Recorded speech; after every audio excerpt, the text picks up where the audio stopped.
नैनीताल से खबर आ रही है। नैनीताल में बारिश से दीवार गिर गई है। भवाली नगारी गांव में ये दीवार गिरी है। हादसे में 2 लोग घायल बताए जा रहे हैं। दोनों को रेस्क्यू कर बाहर निकाला गया है। एक घायल को हल्द्वानी इस वक्त रेफर कर दिया गया ताकि उसका इलाज वहां हो सके। तो बारिश की वजह से कई हादसे उत्तराखंड में देखने को मिल रहे हैं। अब नैनीताल में बारिश से एक दीवार गिरी है। भवाली नागरी गांव में ये दीवार गिरी जिसमें 2 लोग घायल हुए हैं। फिलहाल दोनों का रेस्क्यू कर लिया गया है और एक घायल को हल्द्वानी रेफर कर दिया गया है। और कोविड के खौफ से लोग अपनों का ही दाह संस्कार करने से डर रहे हैं। ऐसे में शवों का प्रशासन अंतिम संस्कार कर रहा है। साथ ही ऐसे लोगों की काउंसलिंग भी करा रहा है जिससे लोगों में डर कुछ खत्म हो सके।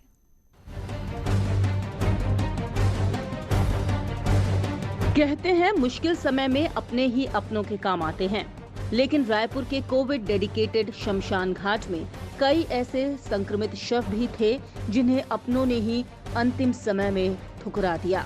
ऐसी मुश्किल घड़ी में पुलिस के जवान ही शवों का अंतिम संस्कार कर रहे हैं। 24 मार्च से 17 मई के बीच प्रदेश भर में 340 से ज्यादा संक्रमित शवों का पुलिस ने दाह संस्कार किया।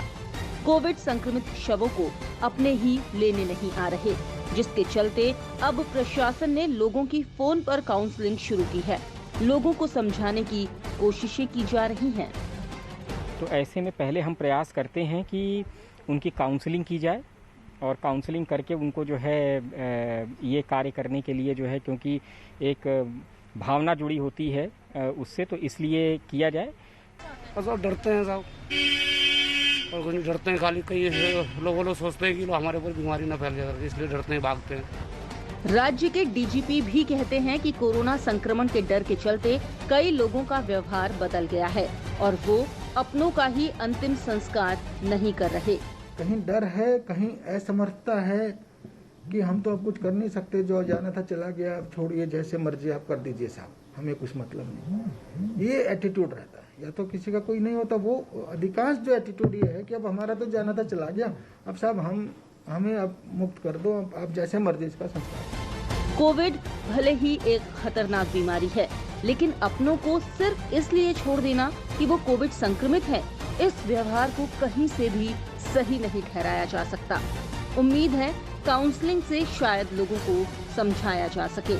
न्यूज़ 18 के लिए देहरादून से भारती सकलानी की रिपोर्ट। और उत्तरकाशी में कोविड कर्फ्यू में पुलिस कमजोर और बेसहारा परिवारों के लिए उम्मीद की किरण बनी है।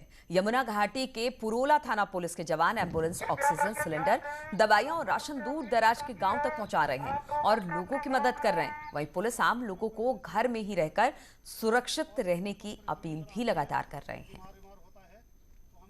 खाद्य सामग्री वगैरह नहीं है, उनके छोटे बच्चे हैं और उनके पति नहीं हैं, तो मेरे द्वारा तत्काल ही अपना निजी स्रोत से जो है उनके लिए खाद्य सामग्री की व्यवस्था की गई, जो हमारे द्वारा उनको दिया गया। जैसा कि हमारे डीजीपी महोदय और पुलिस अधीक्षक महोदय के द्वारा और हमारे क्षेत्राधिकारी महोदय के द्वारा जो वो चलाया गया है मिशन हौसला के तहत, तो हमें इन्हें राहत सामग्री इनको जो है उपलब्ध करवाई गई।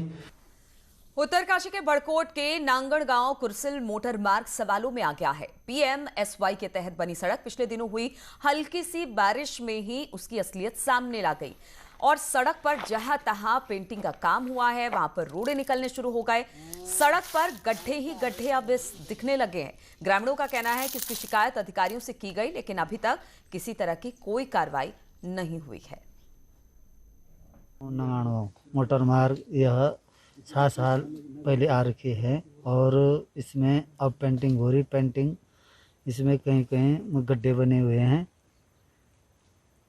इस हिसाब से ये पेंटिंग उखड़ रही। इसमें काफ़ी दिन पहले काम हुआ था पेंटिंग का, जो हाल ही में देखा जा रहा है कि धीरे धीरे निकल रहा है। और इसमें जो नीचे साइड पत्थर बिछा के थे वो भी दिखाई दे रहे हैं। बाजपुर में पुलिस प्रशासन कोविड कर्फ्यू का पालन करवाने के लिए एक्टिव मोड पर दिखाई दे रही है और लगातार पुलिस काम कर रही है। 25 से ज्यादा ऐसे लोगों को गिरफ्तार कर केस दर्ज किया गया है जो लॉकडाउन का उल्लंघन कर रहे हैं।